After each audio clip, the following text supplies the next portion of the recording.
ಇನ್ನು ಸುಜಾತ ಭಟ್ನ ಕತೆ. ಅನನ್ಯ ಭಟ್ಟನ ಸೃಷ್ಟಿ ಮಾಡಿದ್ದು ಆಯಿತು, ಅದನ್ನು ಮುಗಿಸಿದ್ದು ಆಯಿತು, ಮೂಳೆಗಳು ಸಿಗದೆ ಇದ್ದಿದ್ದು ಆಯಿತು. ಕಾರಣ ಅದು ಕಪೋಲ ಕಲ್ಪಿತವಾಗಿರುವಂಥ ಕಥೆ. ಈ ಪ್ರಕರಣದಲ್ಲಿ ಈಗ ಎಸ್ಐಟಿ ಅವರ ಮುಂದೆ ನೇರವಾಗಿ ಹಾಜರಾದರು. ಎರಡನೇ ದಿನದ ವಿಚಾರಣೆಗೆ ಇವತ್ತು ಸುಜಾತ ಭಟ್ ಹಾಜರಾಗಿದ್ರೆ ನಿನ್ನೆ ಬೆಳಗ್ಗೆ 5 ಗಂಟೆಗೆ ಹೋಗ್ಬಿಟ್ಟಿದ್ರು. ಬೆಳ್ತಂಗಡಿ ಎಸ್ಐಟಿ ಕಚೇರಿಗೆ ಸುಜಾತ ಭಟ್ ಹಾಜರಾದರು. ತನಿಖಾಧಿಕಾರಿ ಗುಣಪಾಲರಿಂದ ಈಗ ಸುಜಾತ ಭಟ್ ವಿಚಾರಣೆ ನಡೀತಾ ಇದೆ. ನಿನ್ನೆ 6 ಗಂಟೆ ಸುಜಾತ ಭಟ್ ವಿಚಾರಣೆಯನ್ನ ಎಸ್ಐಟಿ ಅವರು ನಡೆಸಿರ್ತಾರೆ. ನಿನ್ನೆ ಕರೆದಿರೋದಿಲ್ಲ ಅವರು, 29ಕ್ಕೆ ಟೈಮ್ ತಗೊಂಡಿರ್ತಾರೆ. ಬಟ್ ನಿನ್ನೆ ಹೋಗ್ಬಿಡ್ತಾರೆ ಬೆಳಗ್ಗೆ 5 ಗಂಟೆಗೆ. ಇವತ್ತು ಕೆಲ ದಾಖಲೆಯನ್ನ ತರೋದಾಗಿ ಸುಜಾತ ಭಟ್ ಹೇಳಿರ್ತಾರೆ. ಹಾಗಾಗಿ ಆ ದಾಖಲೆಗಳನ್ನು ಇಟ್ಕೊಂಡು ಇವತ್ತು ಹೋಗಿದ್ದಾರೆ, ವಿಚಾರಣೆಯನ್ನ ಎದುರಿಸ್ತಾ ಇದ್ದಾರೆ. ಯಾರ್ಯಾರ ಹೆಸರುಗಳನ್ನ ಹೇಳುತ್ತಾರೆ, ಯಾರು ಈ ಕಥೆಯೆಲ್ಲ ಹೆಣೆದು ಕೊಟ್ಟಿದ್ದು, ನನಗೆ ಅನ್ಯಾಯ ಆಗಿದೆ ಅಂತ ಹೋದಂಥವರಿಗೆ ಒಂದು ಹೊಸ ಕಥೆಯನ್ನ ಕಟ್ಟಿ ಆ ಕಥೆಯ ಪಾತ್ರವನ್ನು ನೀವು ನಿರ್ವಹಿಸಿ ಅಂತ ಹೇಳಿದಂಥವ್ರು ಯಾರು, ಸುಜಾತ ಭಟ್ ಅವರು ಯಾರ ಹೆಸರು ಹೇಳ್ತಾರೆ ಅನ್ನುವಂಥದ್ದು ಬಹಳ ಇಂಪಾರ್ಟೆಂಟ್ ಇದೆ.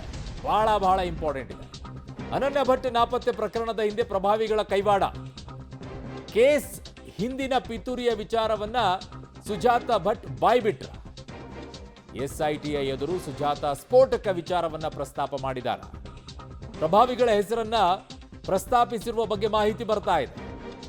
ಪ್ರಕರಣದ ಹಿಂದೆ ಇರುವ ಪ್ರಭಾವಿಗಳು ಯಾರು ಆಗಿದ್ದಾರೆ, ಯಾವ ರೀತಿ ಪಿತೂರಿ ಆಗಿದೆ ಅನ್ನೋದ್ರ ಬಗ್ಗೆಯೂ ಕೂಡ ಪ್ರಸ್ತಾಪವನ್ನ ಮಾಡಿದಾರಂತೆ. ಎಸ್ಐಟಿ ಎದುರು ಸುಜಾತ ಭಟ್ ಪ್ರಸ್ತಾಪಿಸಿರುವ ಮಾಹಿತಿಯನ್ನ ಮುಂದೆ ಇಡ್ತಾ ಇದ್ದೀವಿ. ಈಗ ಈ ವಿಚಾರದಲ್ಲಿ ಅನೇಕರು ಬಂದ್ಬಿಟ್ಟು ಈಗ ಸಬೂಬುಗಳನ್ನ ಕೊಡ್ತಾ ಇದ್ದಾರೆ, ಡಿಫೆನ್ಸಿವ್ ಮೋಡಲ್ಲಿ. ಇಲ್ಲ ಅವ್ರು ಹಿಂಗೆ ಬಂದು ಕೇಳಿಬಿಟ್ರು, ನಾವು ಹೋರಾಟ ಮಾಡದೆ ಇರೋಕ್ಕೆ ಸುಮ್ಮನೆ ಆಗುತ್ತಾ, ಪಾಪ ವಯಸ್ಸಾದವ್ರು ಬಂದುಬಿಟ್ರು, ನಾವು ಅದನ್ನು ಕೇಳಿ ಕರಗೋಗ್ಬಿಟ್ವಿ, ಹಾಗಾಗಿ ಅವ್ರ ನಿಟ್ಟಿನಲ್ಲಿ ಹೋರಾಟ ಮಾಡಿದ್ವಿ. ಕನಿಷ್ಠ ಕಾಮನ್ ಸೆನ್ಸ್ ಇಲ್ಲದೆ ಇರುವಂಥವರೆಲ್ಲ ಹೋರಾಟ ಮಾಡೋಕ್ಕೆ ಇಳಿದುಬಿಟ್ರೆ ಹಣೆ ಬರ ಇದೇ ಆಗೋದು. ಹಿಂದೆ ಮುಂದೆ ತಳ ಬುಡ ಏನು ಯೋಚನೆ ಮಾಡೋಂಗಿಲ್ಲ. ಅವ್ರು ಹೇಳ್ತಾ ಇರೋ ಸತ್ಯನ ಸುಳ್ಳ ಏನು ತಿಳ್ಕೊಳ್ಳೋಂಗಿಲ್ಲ, ಸುಮ್ಮನೆ ಹೋರಾಟ. ನನ್ನ ಸಹೋದ್ಯೋಗಿ ಈಗ ಪ್ರಕಾಶ್ ಡಿ ರಾಂಪುರ್ ನನ್ನ ಸಂಪರ್ಕಕ್ಕೆ ಸಿಗ್ತಾ ಇದ್ದಾರೆ. ಪ್ರಕಾಶ್, ತಳ ಬುಡ ಇಲ್ಲದೆ ಯಾರೋ ಬಂದು ನನಗೇನೋ ಒಂದಿಷ್ಟು ಕತೆ ಹೇಳಿಬಿಟ್ರು, ಆ ಕತೆಗೆ ನಾನು ಇನ್ನೊಂದಿಷ್ಟು ಪೋಣಿಕೆಯನ್ನು ಮಾಡಿಕೊಂಡು ಹೊಸ ಕತೆಗಳನ್ನು ಸೃಷ್ಟಿ ಮಾಡಿಬಿಟ್ಟು ಹೋರಾಟವನ್ನು ಮಾಡ್ಕೊಂಡ್ಬಿಟ್ಟು ಎಲ್ಲ ಇಂಗು ತಿಂದ ಮಂಗನಂತ ಆಗ್ಬಿಟ್ಟು ಈಗ ಡಿಫೆನ್ಸಿವ್ ಮೋಡಲ್ಲಿ, ಇಲ್ಲ ನಮಗೆ ಹಂಗಾಗಿತ್ತು, ಇಲ್ಲ ನಮಗೆ ಹಿಂಗಾಗ್ಬಿಟ್ರು ಅಂತ ಯಾರಾದರೂ ಕೇಳಕ್ಕಾಗತ್ತಾ ಪ್ರಕಾಶ್? ಅರುಣ್ ಬಡಿಗೇರ್, ಈ ಒಂದು ಪ್ರಕರಣಕ್ಕೆ ಸಂಬಂಧಪಟ್ಟಂತೆ ಇದೀಗ ಬಿಗ್ ಟ್ವಿಸ್ಟ್ ಸಿಗ್ತಾ ಇದೆ.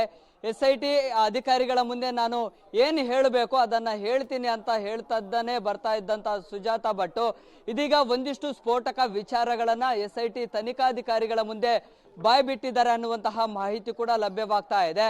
ಪ್ರಮುಖವಾಗಿ ಈ ಒಂದು ಷಡ್ಯಂತ್ರದ ಹಿಂದೆ ಪ್ರಭಾವಿಗಳು ಇದ್ದಾರೆ ಅನ್ನುವಂತಹ ಮಾಹಿತಿಯನ್ನ ಹಂಚಿಕೊಂಡಿದ್ದಾರೆ. ಹಾಗಿದ್ರೆ ಆ ಪ್ರಭಾವಿಗಳು ಯಾರು ಮತ್ತೆ ಯಾವ ಕಾರಣಕ್ಕಾಗಿ ಧರ್ಮಸ್ಥಳವನ್ನ ಟಾರ್ಗೆಟ್ ಮಾಡಲಾಗಿತ್ತು, ಬುರ್ಡೆ ಗ್ಯಾಂಗ್ಗೂ ಮತ್ತೆ ಆ ಪ್ರಭಾವಿಗಳಿಗೆ ಇರುವಂತಹ ನಂಟು ಯಾವುದು ಅನ್ನುವಂತಹ ಸಾಕಷ್ಟು ವಿಚಾರಗಳನ್ನ ಕೂಡ ಈಗ ಸುಜಾತ ಭಟ್ ಎಸ್ಐಟಿ ತನಿಖಾಧಿಕಾರಿಗಳ ಮುಂದೆ ಬಾಯ್ಬಿಟ್ಟಿದ್ದಾರೆ ಅನ್ನುವಂತಹ ಮಾಹಿತಿ ಇದೆ. ಸೊ ಹಾಗಾಗಿ ಎಲ್ಲೋ ಒಂದು ಕಡೆ ಈ ಒಂದು ಪ್ರಕರಣಕ್ಕೆ ಮತ್ತಷ್ಟು ಬೇರೆದೇ ಆಯಾಮವನ್ನ ಪಡೆದುಕೊಳ್ತಾ ಇದೆ.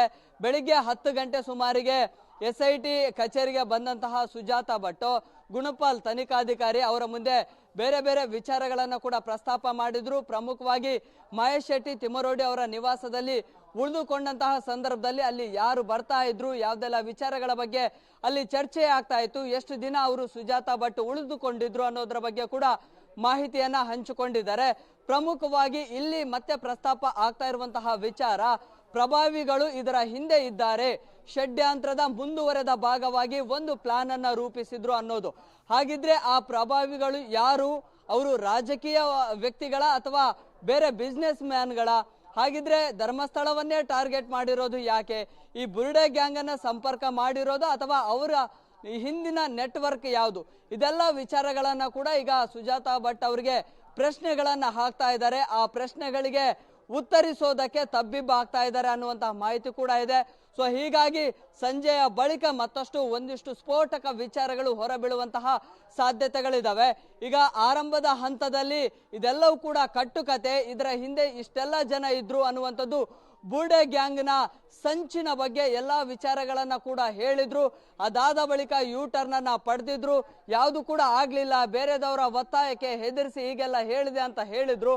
ಆದ್ರೆ ಈಗ ಅಸಲಿ ಸತ್ಯವನ್ನ ಎಸ್ಐಟಿ ಅಧಿಕಾರಿಗಳ ಮುಂದೆ ಏನು ಎಲ್ಲವನ್ನ ಕೂಡ ಸವಿಸ್ತಾರವಾಗಿ ಹೇಳ್ತಾ ಇದ್ದಾರೆ ಅನ್ನುವಂತ ಮಾಹಿತಿಯನ್ನ ಈಗ ಎಸ್ಐಟಿ ಮೂಲಗಳಿಂದ ಕೂಡ ತಿಳಿದು ಬರ್ತಾ ಇದೆ. ಅರುಣ್ ಬಡಿಗೇರ್. ಓಕೆ ಪ್ರಕಾಶ್ ಶ್ರೀರಾಮ್ಪುರ್, ನಿಮ್ಮೆಲ್ಲ ಮಾಹಿತಿಗೆ ಧನ್ಯವಾದಗಳು.